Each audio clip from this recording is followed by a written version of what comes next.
Frances discovers possible. Frances loved words. She loved words, and she loved Tuesdays. Is Frances reading a book? At Frances's school, Tuesdays were word days, and that made Tuesdays the best. Every week, Frances's teacher, Mrs. Pruitt, picked one student and let them choose a letter. Their job was to find new words that began with that letter to share with others in the class. This week, it was Frances's turn, and she had picked the letter P. Huh.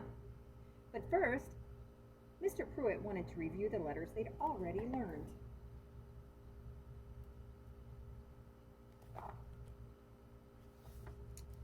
A is for antelope, Mr. Pruitt started. R is for rainbow, Robert said.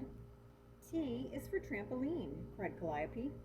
E is for, prompted Mr. Pruitt. Elephant, shouted Zyamara. Elevator, suggested Ezekiel. Excellent, Mr. Pruitt winked. What about F? Frog, yelled Samara. Fat, whispered Tabitha. Like Frances, snickered Jericho, loud enough for everyone to hear. That wasn't very nice. That's not very nice at all. Fat was usually a warm word, like belly rubs for Frances's puppy, or how her giggles felt too big for her mouth during hide and seek, or like cuddling up to read a book with Mama and using Mama's fluffy arm as the best pillow. Tabitha made fat cold, like the time a hole split Frances's boots and let the puddles inside. Jericho made Frances feel small, like the time she tripped at recess during tag and everyone laughed. Aw, poor Frances. It wasn't very nice for them to say she was fat. Mr. Pruitt told Jericho and Tabitha to apologize and offered to jump to Frances's turn to talk. But Frances didn't want to stand in front of everybody now. She'd started thinking about fat and she couldn't seem to stop. She thought about fat at lunch. She thought about fat at nap time. She thought about fat when Baba picked her up after school. Jericho made her feel bad. Jericho and Tabitha made her feel really bad. How was class today? Did you tell everyone about pumpernickel and pudding and porcupines? Baba asked as he gave Frances a hug. Frances shook her head against Baba's soft belly.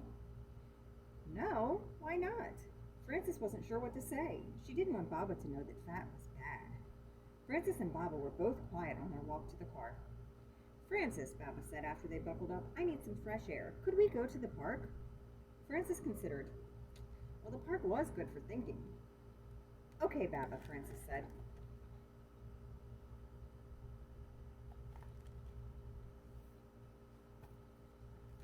When Frances and Baba got to the park, he made a beeline for the swings, their favorite spot. But Frances didn't want to pump her legs today. She sat on the closest bench instead. No swings? Frances shook her head and curled her knees to her chest until she was as small as she could be. You know what? Me either. I was just thinking, today is definitely a bench day. Do you think Baba knows that Frances is feeling kind of bad and wants to find out why? So he's trying to make her feel better? Maybe. Baba and Frances settled in. It was really quiet on the bench. Then Baba said, You know, Frances, the Weather Channel thinks it's possible we'll get snow before... Frances's ears perked up. Possible!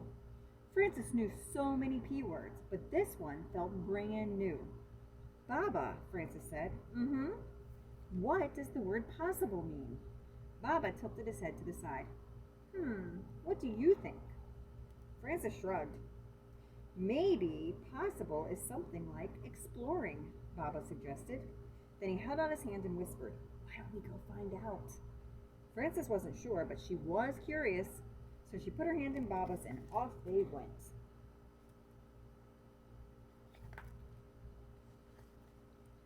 Was possible like airplanes hovering in the sky?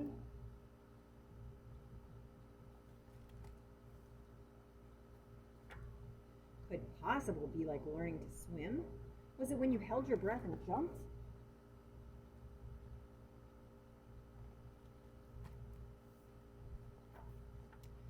Or did possible look like planting, and how it takes a long time to grow? Maybe possible slap, slap, slapped like double dutch and kept you on your toes.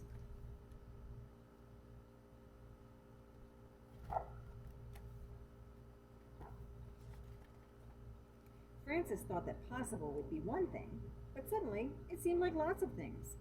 There was possible in dandelions and in scooping air into your lungs for a wish. Possible in puppies and the squishes of their tummies and how they always are ready to play. Possible like the wind dancing leaves to a brand new place.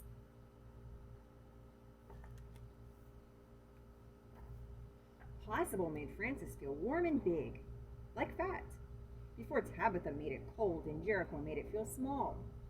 Possible made her want to take up space and share her words, and wish and dance and play. Because if puppies and wishes could be possible, maybe Frances was possible too. What do you think?